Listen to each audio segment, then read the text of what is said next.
Passion Immo, épisode 66, nous allons parler d'un sujet crucial, les prix de l'immobilier en 2023 et ce que l'on peut en attendre en 2024.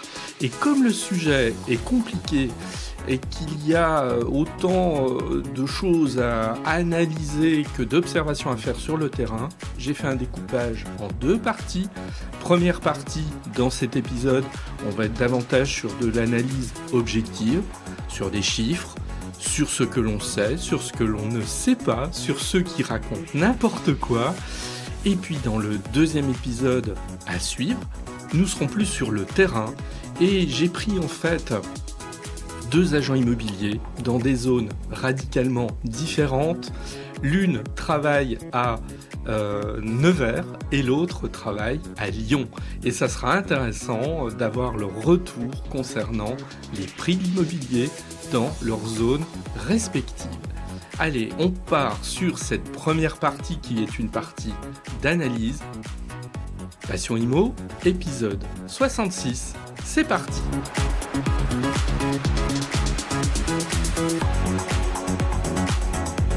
Cette question des prix, elle tenaille un peu tout le monde. Évidemment, les professionnels de l'immobilier, les vendeurs qui sont plutôt en situation d'attente, les acquéreurs qui se disent « chouette, il y a peut-être des bonnes opérations à faire prochainement, donc on va attendre que les prix baissent ».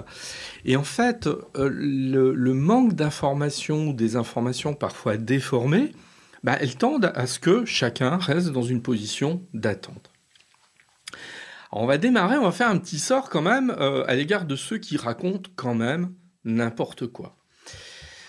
Moi, je suis toujours étonné quand même de ces articles de presse qui font du sensationnel, qui font du buzz et puis qui exagèrent en fait les situations. J'ai repris des titres d'anciens articles qui ont un an environ. Slate, par exemple, le 6 janvier 2023, annonçait la baisse des prix de l'immobilier pour l'année à venir. France Info annonçait une baisse des prix de 10%. Et puis vous avez le site Mon Bien, qui lui y allait carrément, puisqu'il titrait « Les prix de l'immobilier en chute libre », carrément en chute libre. Bon, alors, ces articles, on peut les retrouver sur Internet sans problème. Évidemment, je n'invente rien. Et puis, je voudrais, encore une fois, parce que je l'ai déjà cité, faire un peu un sort au corbeau noir de l'annonce catastrophique. Je vais parler de Marc Touati. Alors Marc Touati, c'est quelqu'un de très estimable. C'est un spécialiste de gestion de patrimoine. C'est quelqu'un qui a fait des études, etc., qui intervient assez régulièrement sur des chaînes comme BFM Business. C'est quelqu'un qui signe également parfois des articles dans Capital. Et cette personne, en tout cas pas cette personne, mais ses analyses, moi, me posent un vrai problème parce qu'il est toujours dans l'annonce catastrophique. Alors, je vais prendre des exemples, là encore, qu'on peut retrouver sur Internet. Il écrit dans Capital, le 19 septembre 2020, « L'immobilier risque de boire la tasse en 2021 et 2022. » Carrément. Et il écrit, là encore, on retrouve le texte très très précis, « Nous anticipons une baisse de l'ordre de 20% des prix immobiliers en moyenne sur le territoire français au cours des 2 prochaines années. » Donc, 20%, c'est pas rien. Et quand on annonce ça, il faut espérer qu'on le fasse en toute connaissance de cause. Or, si vous allez voir la chaîne de Marc Touati, il est présent sur YouTube, il fait beaucoup de vues d'ailleurs. Vous voyez que Marc Touati, il a toujours beaucoup de graphiques, etc. Bon, voilà. Moi, je pense que quelque part, à un moment donné, l'abondance de graphiques nuit un peu à la compréhension, ou donne en quelque sorte l'illusion qu'il y a derrière ces affirmations une approche scientifique. Je ne suis pas sûr que ce soit le cas. Parce que quand Marc Touati écrivait qu'il anticipait une baisse de l'ordre de 20% des prix immobiliers, pour rappel, parce que maintenant on a le recul, en 2021 les prix ont augmenté de 7% en moyenne sur le territoire national et en 2022 de 6%. Donc s'il y en a un qui a bu la tasse en 2021 et 2022, c'est Marc Touati avec ses prévisions. Mais il récidive. Qu'est-ce qu'il écrit le 13 décembre 2022 ? Enfin plutôt sur sa chaîne YouTube, dans un épisode. Il titre « Quelle sera l'ampleur de la baisse des prix ?» Sous-entendu, parce que quand on titre « Quelle sera l'ampleur de la baisse des prix ?» c'est que on ne voit aucune autre alternative que celle d'une baisse des prix. Et il dit très précisément à un moment donné, les prix vont chuter d'au moins 15%. D'au moins 15%. Ben oui, mais là encore, il s'est complètement trompé, comme on va le voir dans les chiffres que je vais donner. Et j'aurais pu prendre des dizaines d'exemples comme ça. Il vous suffit d'aller sur la chaîne YouTube de Marc Touati et de prendre l'historique de ses publications et vous verrez qu'en remontant, il est systématiquement dans des annonces absolument catastrophiques. Donc moi je trouve que c'est vraiment problématique tout ça parce que vous avez en face de lui des gens qui l'écoutent, des gens qui le lisent et qui vont finalement se baser sur ces prédictions. Je parle de prédictions parce qu'à un moment donné, on est presque dans cet ordre-là, quand on est systématiquement dans l'annonce négative, apocalyptique, etc. Donc ils vont prendre pour argent comptant ces prédictions et éventuellement décider d'acheter, de vendre en fonction de ces informations qu'ils auront eues. Et ça, je trouve que c'est vraiment dommage. Et finalement, ce n'est pas très sérieux. Alors, avant de parler de la situation actuelle, on va juste revenir sur ce qui s'est passé ces 20 dernières années. Ces 20 dernières années, les prix de l'immobilier ont progressé en moyenne de 4,5% chaque année, ce qui fait que, en gros, depuis 2000, les prix ont été multipliés par 2,5. Ce qui fait qu'un appartement que l'on aurait acheté 100 000 euros en 2000, il se vend aujourd'hui 250 000 euros. Donc cette augmentation des prix, elle est absolument indéniable sur l'ensemble du territoire. Et là où c'est embêtant, c'est qu'en fait, les revenus n'ont pas connu cette même tendance. Si on se disait, mais pendant la même période, les revenus ont augmenté de 2,5, pourquoi pas ? Mais c'est loin d'être le cas. Alors comment les Français ont-ils pu continuer à acheter ? En fait, en s'endettant, mais plus qu'en s'endettant, en augmentant leur durée de remboursement de prêt. Quand on regarde la courbe, en fait, sur l'augmentation des durées de prêt, elle est absolument indéniable, et en particulier sur la période entre 2000 et 2008. Et là-dessus, on a l'impression qu'en fait, la crise de 2008, elle a mis un coup d'arrêt sur cette augmentation que l'on avait observée d'un accroissement de la durée de remboursement du prêt. Alors maintenant, en 2023, qu'est-ce qui s'est passé ? En 2023, en fait, il faut être assez fin et regarder les choses dans le détail. Oui, les prix ont baissé dans un certain nombre de villes. Et là, on a des chiffres qui nous ont été transmis par la FNAIM en janvier 2024. Il y a des exemples absolument flagrants. Je prends Paris, Lyon, Nantes, on a des baisses de prix de 6%. Lille, baisse de 4%. Avignon, 9%. Strasbourg, 5%. Donc ce sont des baisses de prix qui sont quand même notables. Alors, la première chose qu'il faut observer, si on va dans le détail, bon évidemment on n'a pas le temps de le faire ici, c'est que si on prend une ville comme Paris, la baisse des prix de 6%, elle n'est pas uniforme sur l'ensemble des arrondissements parisiens. Il y a des exceptions. Avignon, c'est la même chose. Il ne faut pas imaginer non plus que les prix ont uniformément baissé de 9% sur l'ensemble de la ville. Ça, c'est la première observation. Deuxième observation, quand on regarde sur l'ensemble du territoire, en fait, les prix baissent le plus là où ils avaient le plus augmenté ces dernières années. Une sorte de correction que le marché a mis en place de lui-même, sous la pression évidemment des vendeurs et des acquéreurs, ce qui fait qu'en fait, certes les prix ont baissé, mais ils sont loin d'avoir corrigé les augmentations extrêmement fortes que l'on avait pu enregistrer ces dernières années. Alors, si on a observé en 2023 une baisse des prix, elle s'est faite de manière extrêmement inégale. Pour les maisons, par exemple, la baisse des prix est très faible au niveau national. Alors là, c'est plutôt le retour de Century 21 qui nous a donné, là encore, il y a quelques semaines, une synthèse, une observation extrêmement fine et donc fiable des prix.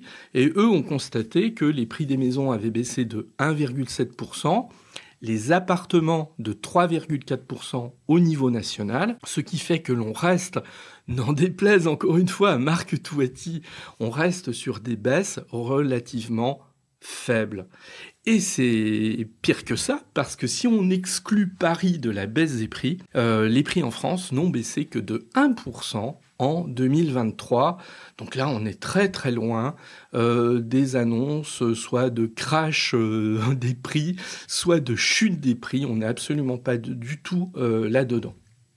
Pire encore, on a des régions, je pense notamment au sud de la France et à la Bretagne, où les prix ont continué d'augmenter en 2023 et où on n'a pas connu en fait de reflux significatif, loin de là.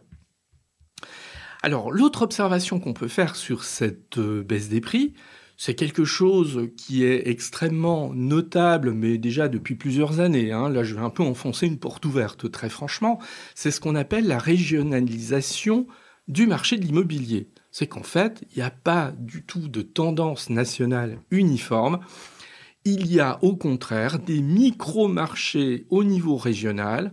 Et puis si on affine encore plus les choses, des marchés qui peuvent encore être plus petits, qui vont avoir des comportements particuliers au niveau d'une ville et à l'intérieur d'une ville au niveau de certains quartiers. Donc c'est là où il faut se méfier absolument de toute tendance globalisante, de toute tendance à uniformer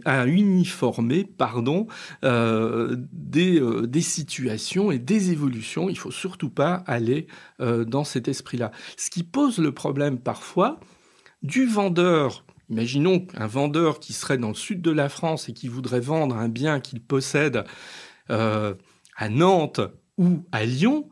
Lui, il risque d'être dénaturé par le comportement du marché local qu'il connaît, celui où il réside, par rapport au marché dans lequel il a un bien à vendre. Voilà, où les comportements, les situations ne sont absolument pas les mêmes. Question qu'on peut se poser quand on s'interroge sur ces prix, pourquoi les vendeurs se sont mis en position d'attente ou ne baissent pas leur prix autant qu'on l'imaginait au début de l'année 2023. Alors en fait, il y a 3 facteurs. Le premier, c'est que, pour certains, ils ne veulent pas réaliser de moins-value en vendant un bien en dessous du prix qu'ils l'avaient acheté il y a 18 mois ou 2 ans. Et ceux-là, ils sont clairement en position d'attente parce qu'ils se disent les prix ont un peu baissé, si je vends aujourd'hui, je vais perdre par rapport au prix que j'ai acheté il y a par exemple 2 ans. Alors, c'est évidemment pas tous les vendeurs qui seraient dans cette situation, mais ceux qui ont acheté le plus récemment risquent d'attendre encore quelques temps. Deuxièmement, il y a aussi ceux qui se sont engagés sur un crédit avec des taux proches de 1%, qui voudraient changer de logement, et ceux-là se disent, oui, mais si j'emprunte aujourd'hui, je vais emprunter à un peu plus de 4%, alors que j'avais emprunté il y a 1% il y a, par exemple, 3 ou 4 ans. Alors ceux-là, très clairement, ils sont aussi en situation d'attente. On a envie de leur dire à ceux-là, oui, mais pourquoi vous attendez ? Parce que c'est pas parce que vous achetez aujourd'hui en empruntant à 4% que vous allez être engagé à 4% sur 20 ou 25 ans. Dès que les crédits les taux des crédits vont diminuer, vous allez pouvoir renégocier votre crédit et repartir sans doute sur une grande partie de votre durée de remboursement sur un crédit beaucoup moins cher. Bon. Et la troisième raison de ce frein et le fait que des vendeurs sont en position d'attente, c'est ceux, par exemple, qui aujourd'hui voudraient vendre un bien, ne pas racheter tout de suite et se mettre en location en attendant. J'ai un cas précis d'un ami qui est exactement dans cette situation. Alors eux, ils ont bien analysé le marché. Ils savent très bien que si aujourd'hui ils vendent, qu'ils cherchent un bien en location, ils risquent, dans certaines villes, d'avoir le plus grand mal pour trouver un bien en location. Alors eux également se placent en position d'attente. Donc on voit bien qu'il y a aujourd'hui de nombreux freins, soit pour vendre, soit pour baisser son prix de vente. Et évidemment, ça n'aide pas et ça explique en partie ce qui s'est passé en 2023. Alors maintenant, on en arrive à 2024. Qu'est-ce qui pourrait, et je dis bien qu'est-ce qui pourrait se passer en 2024, et je ne vais pas dire qu'est-ce qui va se passer en 2024. Chute des prix ? Non, mais clairement, ceux qui commencent déjà à tenir des discours alarmistes sur ce plan ont tout lieu de se tromper. Alors soit ils le font pour attirer un petit peu des gens à les écouter, mais en tout cas, ce ne serait pas sérieux d'imaginer une très forte baisse des prix en 2024. Il n'y a absolument aucun signe en ce sens. Et donc, on devrait avoir cette régionalisation dont je parlais il y a quelques minutes, qui continue, c'est-à-dire sans aucun doute des prix qui vont stagner dans certaines régions, et des prix qui vont continuer de baisser. Mais des prix qui vont continuer de baisser tranquillement. Il ne faut pas imaginer qu'on assiste ici ou là à des baisses de prix de 20 ou 30%. Je le dis parce que j'ai entendu il y a encore une semaine ce discours de la part d'un acquéreur potentiel qui me dit de toute façon, moi je sais bien compte tenu de la situation économique que les prix vont baisser de 20 ou 30% prochainement et là j'attends de faire de très bonnes affaires. Bon, moi je pense qu'il risque d'attendre longtemps s'il veut faire de très bonnes affaires dans ce sens. Century 21 qui a fait une conférence de presse et une analyse de la situation des prix, s'attend à une baisse d'environ 7 à 8% en 2024. Et ce que j'ai trouvé d'ailleurs très intéressant dans cette conférence de presse, c'est que le président de Century 21 France a reconnu qu'il s'était trompé en fin 2022 en prévoyant une baisse de prix en 2023 beaucoup plus forte que ce qui s'est passé en réalité. Et moi, je trouve ça très honnête de la part d'un responsable de ce type de reconnaître qu'effectivement, il avait mal estimé la situation. Il vaut mieux ça plutôt que d'être arc-bouté sur des certitudes et puis ne jamais reconnaître quand on s'était éventuellement trompé. S'était-il trompé ? Moi, j'irais même pas jusque-là. C'est tout simplement que c'est des domaines dans lesquels il faut être extrêmement prudent, avancer de manière tranquille et surtout de ne pas être sur une analyse « ça va être blanc, ça va être noir ». Non, c'est un petit peu plus compliqué. Donc Century 21 s'attend à une baisse des prix d'environ 7 à 8% en 2024, ce qui reste une baisse de prix, mais une baisse de prix relativement modérée, qui sera évidemment à moduler en fonction des régions et des villes. Et là, on devrait assister à des disparités évidentes en fonction des zones géographiques. Je vais terminer en fait sur un point parce que il y a quelques jours, il y a un article qui s'est pas mal partagé sur les réseaux sociaux, un article de BFM IMO, et BFM IMO dit mais attention, là on voit bien que les prix non seulement ne baissent pas, mais que ils ont arrêté de reculer dans un certain nombre de grandes villes. Qu'est-ce que ça veut dire ? Est-ce que ça veut dire que les prix vont redémarrer, etc. Alors je suis désolé de taper comme ça sur des gens que j'estime particulièrement, mais BFM IMO raconte n'importe quoi. Pourquoi ? Je reprends très exactement les intitulés de l'article. Les tarifs au mètre carré ne reculent plus dans plusieurs grandes villes, selon notre dernier baromètre BFM Business, bien ici. Si on compare les prix affichés dans les annonces en décembre et en janvier, ce n'est plus du tout la même histoire.